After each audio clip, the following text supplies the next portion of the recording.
Now, this is not a commentary on LeBron, but when LeBron doesn't play and Austin Reeves and Luka Doncic do, the Lakers are a better team.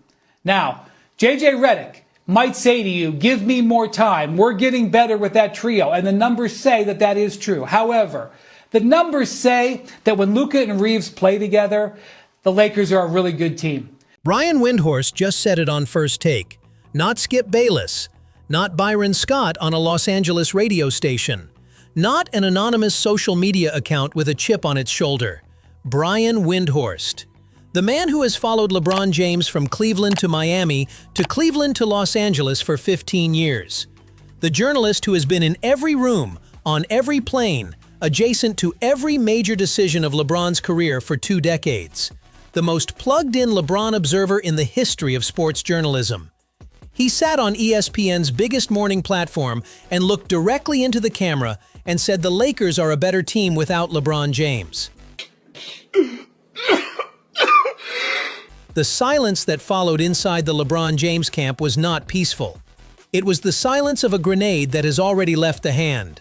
Everyone knows it is coming. Nobody can stop it.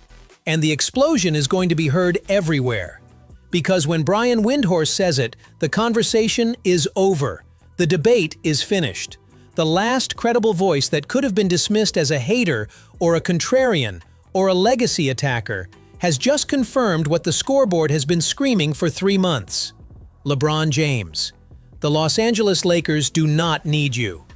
For the Lakers, do you think the Lakers are better off without LeBron, Paul? I'm just going to call it how it is, yes. I mean, yes.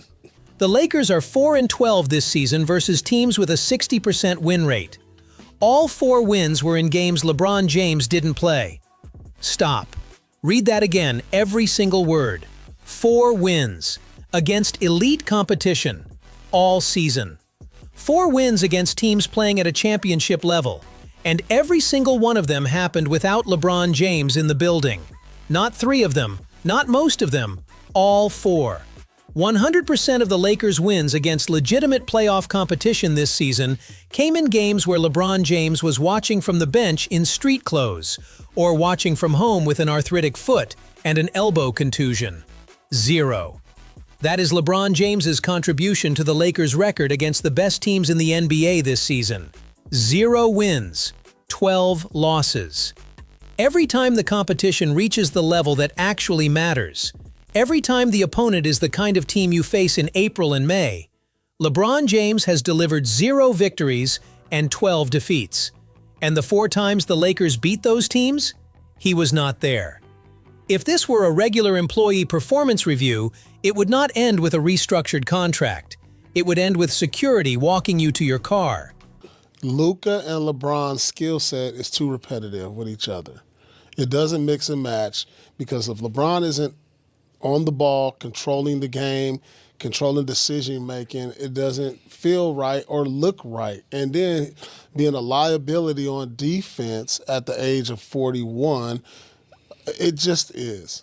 It just is what it is. Paul Pierce, 2-time All-Star, NBA champion, a man who competed against LeBron James in the most iconic rivalry of their generation, who was on the other end of some of LeBron's greatest moments, who has absolutely no obligation to protect LeBron's feelings or his legacy or the carefully managed narrative that Rich Paul and Clutch Sports have been building around this final Lakers chapter. It just is what it is. The skill set is too repetitive.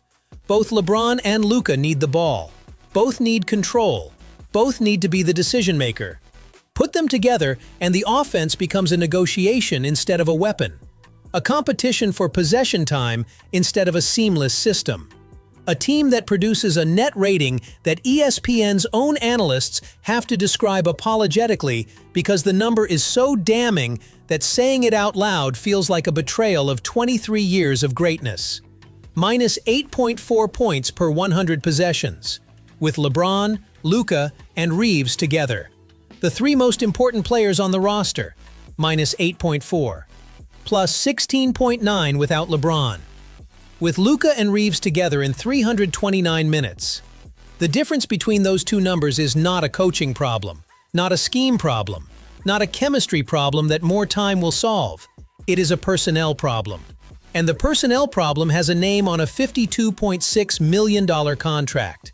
Defensive teams in the game. It started with Ayton early. Great effort, multiple efforts. I think that Lakers have switched between man and zone. The Lakers are going to need a great fourth. Yeah, you send a double, make a play in a crowd. Vanderbilt rotates and blocks. Luka has taken a charge. He's tried to take two. And, you know, think about a guy like Marcus Smart as Jackson Hayes gets a little strip steal on a poor pass. Here is the statistic that the Lakers organization needs to print out, frame, and hang on the wall of every front office meeting room between now and the offseason. 13-7. That is the Lakers' record this season without LeBron James. 13 wins, 7 losses. A 65-win pace over a full season. The best record in the Western Conference at that pace. Home court advantage through every round of the playoffs. A first seed that puts Oklahoma City and Denver on the other side of the bracket instead of the first round. 26-18. That is the Lakers' record this season with LeBron James. A 49-win pace, 6th in the Western Conference. Bubble territory. First round against whoever draws them and spends the next 2 weeks preparing specifically for the defensive gaps that a 41-year-old player cannot close. 13-7 versus 26-18. Both records exist. Both are real. Both are documented in the official NBA data that nobody can argue with or spin or manage through a press conference. And the franchise that is paying $52.6 million for one of those records is getting the wrong one. The Los Angeles Lakers have a 13-7 record without LeBron James this season. 13-7. Without him. The receipts are right there. Time-stamped. Official. Undeniable. And here is what makes the 13-7 record without LeBron even more devastating than the surface number suggests. The opponents in those 13 wins were not garbage-time victims. They were not lottery teams playing out the string. They included the San Antonio Spurs, the Minnesota Timberwolves, who eliminated the Lakers from last year's playoffs, the New York Knicks, who walked into Crypto.com Arena as the third-best team in the Eastern Conference and left having scored 97 points in a loss. The Lakers beat the team that ended their season last year, without LeBron. The Lakers beat the team that Jalen Brunson and Karl Anthony Towns have been carrying to the upper reaches of the Eastern Conference all season, without LeBron. And LeBron was sitting on the bench in street clothes watching both of them. According to Tom Haberstroh, the Lakers have played 11 games this season in which LeBron didn't take part, but they had both Luka Doncic and Austin Reeves. They're 9-2 in those games. Apparently, they don't particularly need LeBron when they've got the two playmaking backcourt mates available. They don't particularly need LeBron. Haberstroh did not write that to be mean. He wrote it because it is the honest conclusion of the data he was analyzing. You do not look at a 9-2 record in 11 games and conclude the missing player is essential. You do not look at a plus 16.9 net rating and conclude the player whose absence produced it needs to return immediately. You follow the data. You write the conclusion. And the conclusion is, they don't particularly need LeBron when they have both Luka and Reeves. Particularly. Haberstroh even softened it. He said, particularly. He gave LeBron the diplomatic exit. Not completely unnecessary, just not particularly necessary. In a season where he is making $52.6 million and producing a 4-12 record against winning teams, while his team goes 13-7 without him. Particularly necessary at $52.6 million. Let that combination sit in your stomach for a second. Now let's talk about the Pacers game, because it happened 2 days after the Knicks win, and it produced another number that has been quietly circulating and has not gotten the attention it deserves.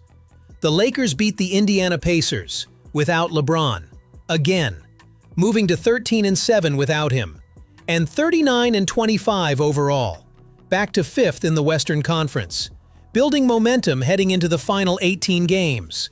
All of it happening while LeBron James nursed his arthritic foot and his elbow contusion at home. The Lakers still respect LeBron's greatness, but the identity of the team appears to be shifting. Doncic and Reeves represent the future of the franchise. They are younger, quicker, and increasingly comfortable running the offense themselves. The team looks different, faster, more fluid, and sometimes more dangerous. Faster, more fluid, sometimes more dangerous. 3 words that describe the Lakers without LeBron James that nobody would have been willing to publish 3 months ago. Not because they were not true 3 months ago, but because the truth had not accumulated enough documented evidence to survive the inevitable pushback from the people whose identity and income are tied to LeBron's continued relevance. Now it has. 13-7, 9-2 in the specific configuration, 4 of 4 wins against winning teams without him, 0 wins against winning teams with him, plus 16.9 net rating with Luka and Reeves together, minus 8.4 with all 3. Brian Windhorst on First Take saying the quiet part out loud. Paul Pierce saying the skill set is too repetitive and then just trailing off into "it just is what it is." The evidence is not accumulating anymore. It has accumulated. It is complete. The case is closed. And the only verdict possible is the one that everyone from Byron Scott to Stephen A. Smith to Brian Windhorst to Paul Pierce to Tom Haberstroh to Yardbarker to Brick Center has now delivered from every direction simultaneously. Skip Bayless wrote on X, "I guess LeBron banged his elbow on the floor at Denver. No video angle was clear. But he reacted like he was dying and took a lot of online heat for being such a drama king. So now LBJ has missed 2 games to prove he's hurt, though Lakers listed elbow and arthritic foot. 2-game winning streak without him." Skip wrote that on Monday. By Tuesday, it was a 3-game winning streak without him when you count the Kings' win from the week before. The Lakers are on the best sustained run of the post-All-Star stretch, and LeBron James has been sitting at home watching every minute of it, with a foot that apparently developed arthritis sometime between Thursday night in Denver and Friday morning when the injury report landed. And while he has been sitting at home, the Lakers have been faster and more fluid, and sometimes more dangerous in the exact words that Yardbarker used. And Brian Windhorst has been on First Take, saying the Lakers are a better team without him. And Paul Pierce has been saying the skill set is too repetitive. And Brick Center has been publishing the 4-12 record against winning teams. And the entire basketball world has been having the conversation that the numbers made inevitable from the moment Luka Doncic put on a Lakers jersey. This team is better without LeBron James. Not in every possible world. Not when you zoom out to the full context of what he has meant to this franchise. Not when you consider what he did in 2020 and what the organization looked like before he arrived, and what the Luka trade would have looked like without the foundation he built. But in this world, right now. In March of 2026, with 18 games left and the playoff bracket closing in, with the data saying what it says, and the record saying what it says, and the net rating saying what it says. In this world, this team is better without him. Do you still have the same uncertainty about next year? Do you have an inkling of what you want to do? Yeah, I mean, I want to live. When I know, you guys will know. I don't know. I have no idea. I just want to live, that's all. I want to live.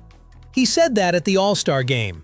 The most humanizing and simultaneously most devastating thing he has said all season. Because wanting to live means something different now than it would have meant in February if everything was fine. If the numbers were not what they are. If Brian Windhorst was not on First Take saying the quiet part out loud. If Paul Pierce was not trailing off into "it just is what it is." If the record was not 13-7 without him and 26-18 with him, and 0-12 against winning teams with him playing meaningful minutes. I want to live. In a world where the Los Angeles Lakers are proving every game he misses that they are faster and more fluid and sometimes more dangerous without him. That is not life. That is something harder. Something that no amount of all-time scoring records or field goal records or funeral metaphors at all-star press conferences can fully cushion.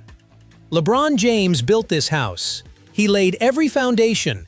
He put up every wall. He brought in Anthony Davis. He brought in Luka Doncic. He made the Lakers relevant again after 5 straight lottery seasons. He delivered the 17th banner. And the house just proved It does not need him anymore. 13 times in 20 games. In the specific games that matter most. Against the competition that separates contenders from pretenders. Against the Timberwolves, and the Spurs, and the Knicks, and the Pacers. 0 losses in those 4 games. 4 wins. Without LeBron James. The panic is real. The proof is permanent. And the Lakers are not waiting for him to figure out which elbow hurts. They are already playing the future. He is just not in it. Drop a comment right now. Is this the moment that officially ends the LeBron James era in Los Angeles? And does the 13-7 record without him make the front office decision this offseason the easiest one they have ever had to make? Hit that like button, subscribe. The proof is in, the numbers do not lie, and the Lakers are not looking back.